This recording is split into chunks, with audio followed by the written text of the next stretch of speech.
So I'm going to tell just a few stories of the gods and goddesses, but mostly I'm going to tell some stories of Thor and Loki.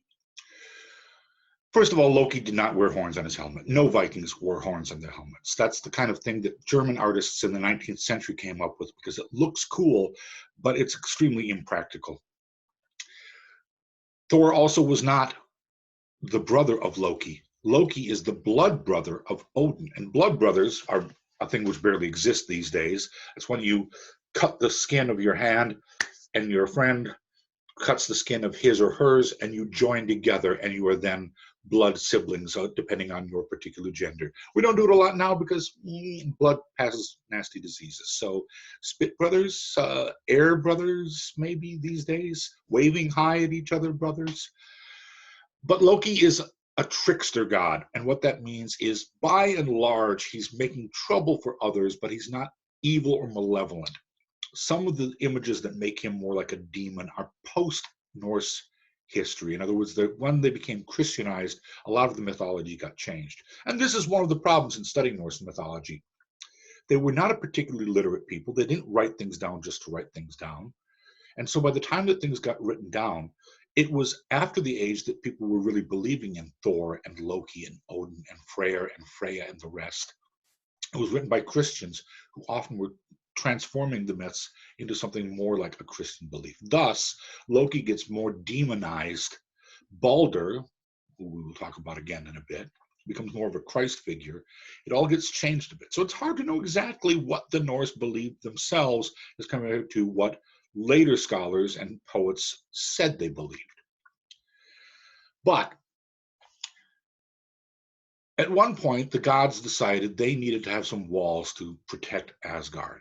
Now, Thor was away smiting giants. That was his favorite pastime.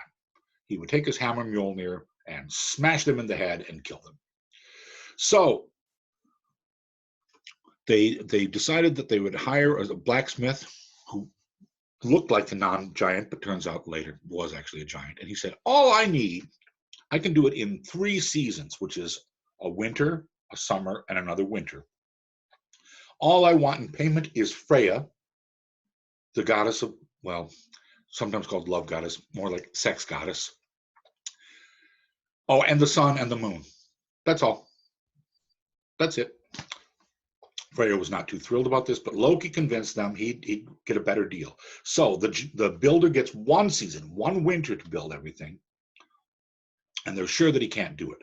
However, what happens is he has a fairly magical horse, which is named Unlucky Traveler and pronounced something like Svaldilfari, and he was very good. And every night they would go off to the mountains to collect more rocks and stones, and every day the wall got a little bit higher and a little bit higher. And remember, the gods had promised they would not smite the builder. On the last day, the wall is going to be finished. Freya is going to be lost to the gods, as well as the sun and the moon. So in other words, if you think that Norwegian and Swedish winters are bad now, imagine complete and utter darkness forever and ever. But as the giant and his horse are working, they hear a little whinny out in the woods. And there, imagine Warner Brothers with a sexy female horse, whinnying at the giant's horse, at the builder's horse. And the horse breaks free from its tether and chases after, and the mare runs a little farther into the woods, and the horse chases a little more, and by the time everything is done, the giant's trying to finish the wall by himself, but he just doesn't have enough material. He doesn't have his helper. Thor comes in the nick of time, flying over the wall, and he didn't promise that he wouldn't do any smiting. He smites the giant. Loki, meanwhile, is not seen for months and months and months, and then one day he comes leading an 8-legged horse named Sleipnir, who gives him to Odin and doesn't really explain. But yes, Loki is actually the horse's mom. He is the horse's mom. He's the mother of a horse. That's not the only thing that he's the mother of. At one point, Loki slept with a giantess named Angerboda and had 3 children from this giantess. Fenrir, sometimes called Fenris, the wolf, uh, Hel, which is the denizen, the guardian of Hell, and the giant, I'm trying to find the name, particularly because this is another one that's tricky to pronounce, the world serpent, and I'm going to have to look that up. Let me tell you a little bit about Hel first.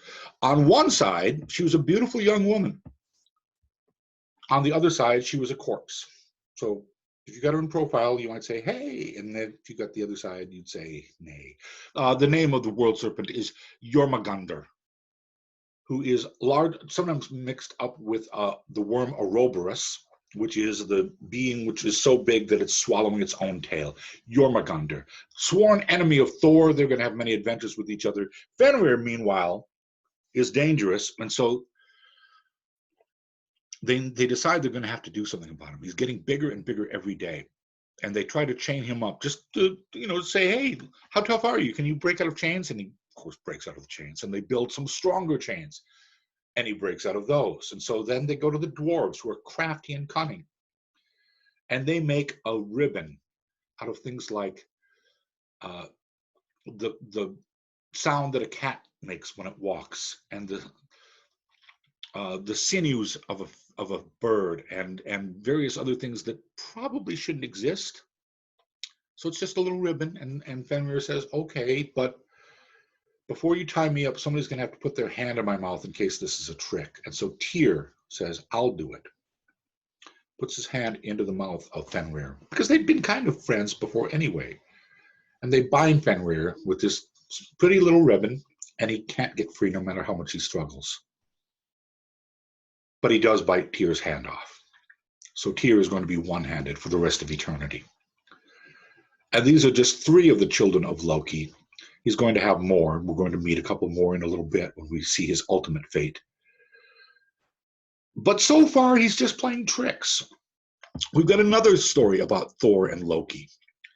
The 2 of them are out road tripping. They're out doing godly things, which probably means drinking a lot of mead. And they stop at the home of a farm family one night. And Thor says, hey, you know what? I see you don't have that much food. I can help out, because he's got his 2 magical goats. He slays his goats, and he wraps their bones in their fur and says, don't touch any of the bones. Just leave them be in their fur. So they've got a nice goat stew. But the son of the family, Thjalfi, decides he wants some of that bone marrow. So he breaks one of the bones and just sucks the marrow out. And the next day, when Thor revives his magical goats, one of them is lame. And he is unhappy. And Thor unhappy is not somebody that you want to be encountering. Really, in the Marvel comic series or Marvel universe, Hulk is closer to Thor. Angry, dumb, prone to violence, thinks smashing things is the solution for everything. But the farm family says, no, you can have Thjalfi as your assistant, and you can have our daughter Roskva as your assistant as well. They're good kids. They'll help you out. Roskva, by the way, will basically never appear in this story again, other than just kind of like, yeah, I'm here, right? Thjalfi will become a factor. So they're off to Jotunheim, the land of the giants. And they find a sleeping giant. Oh, by the way, they spend the next night after the goat incident in this great hall. They wake up, they find a sleeping giant. It turns out that the great hall that they were in was actually one of his gloves. And his name is Skrymir, or Boaster. So he's huge. And he says, hey, you guys can hang with me. I'm going to the place where you're going. You're going to the palace of Utgarda-Loki, which means Loki of the Outlands, basically. Yes, a giant has the same name as our pal Loki. So this is how we distinguish them, Utgarda-Loki and regular Loki. Local Loki. Loki 2.0. So Skrymir is carrying all the provisions in his bag. They cannot open it. So now Thor is hangry. and Screamer is snoring some more. So Thor decides he's going to take Mjolnir and he's going to stop this snoring, and he bashes him on the head. And Screamer wakes up and says, did a leaf fall on me? Falls back asleep, more snoring. Thor bashes him again. Utgard, or Screamer, wakes up and says, was there a gnat that just landed on me? Huh. Third time, Thor bashes him, and Screamer doesn't even bother waking up this time. Leads them finally to the palace of Utgard and Loki and says, okay, see ya. Wouldn't want to be ya. The giants are just amused as heck at how tiny these gods and mortals are. They're just like that big. They're just puny. Okay. But they say, that's all right. Let's see what you can do. And Loki says, well, I don't want to brag, but the last time that I was at Golden Corral, they had to close for a week after because I ate them out of house and home. So they set up a huge table full of meat. And at one end is Loki, and at the other end is Loki. And go! And they meet in the middle. And Loki has eaten everything on the plate. And Loki has eaten everything on the plate, and the bones, and the plates, and the table. Okay, score is Giants 1, non-Giants 0. So next, Thjalfi, the kid, the farm kid, says he's a really fast runner. And they say, okay. So he's going to race against Hugi. And off they go running. And Thjalfi really is fast. He's impressively fast, and he gets lapped. Hugi just runs around the entire track once and meets up with him and then crosses the finish line a second time just to rub it in. So they're going to do another one. Rematch. And this time, Hugi runs backwards and beats Thjalfi. And the third time, basically, Hugi just races over. So it's Giants 2, non-Giants 0. Up to Thor to do some redeeming. So first thing, they're going to do a little drinking. They hand him a horn. Nice drinking horn. Something a little like this, but think a lot bigger. And they say, every one of us can do this in one. Sometimes if somebody's feeling a little under the weather too, but nobody's ever needed 3 drinks to finish this horn off. So Thor starts drinking, and he's swallowing and swallowing and swallowing, and he thinks, I've got to have finished it. And it's just barely gone down a little. And he takes another huge drink, and maybe it's down like that much. And he takes a third drink, and it's down maybe about that, but there's still clearly something in that horn. 3-0. Non-human or non-gods or non-giants not doing well at all. So they say, why don't you try picking up our little kitty cat? And you know how cats do that stretchy cat thing where they become part liquid, and Thor tries and tries, and he gets like 1 foot of the cat off the floor. So they're not very impressed by Thor. They say, well, you're supposed to be so strong. One of us would wrestle you, but obviously you're such a weakling. We'll have you wrestle my granny. And she comes tottering out. Oh, hello, hello. Think of the granny who had Tweety Bird, but probably smaller and older and frailer. And she and Thor start to wrestle, and they're struggling and struggling. And finally, she gets him down to 1 knee. And so match is over. And then Utgard Loki tells them the truth. First of all, he was also Screamer. And when Thor thought he was bashing in Screamer's forehead with his hammer, what he was actually doing was hitting mountains and creating new valleys. And Logi, who could out-eat Loki, was actually fire. And Hugi was thought, and nothing is faster than thought. And then for Thor's challenges, the horn was connected to the ocean, and he actually drank the level of the seas down such that vast amounts of the land were now exposed that had never been exposed before. And the little kitten was Jormungandr, and he actually lifted the great serpent that circles the world high into the sky. And the little old lady was Death.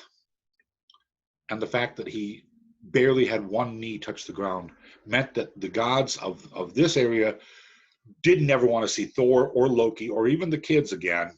So they magicked themselves away so that they could never again be found. And Thor and Loki said, well, we got beat, but at least we got a good story out of it.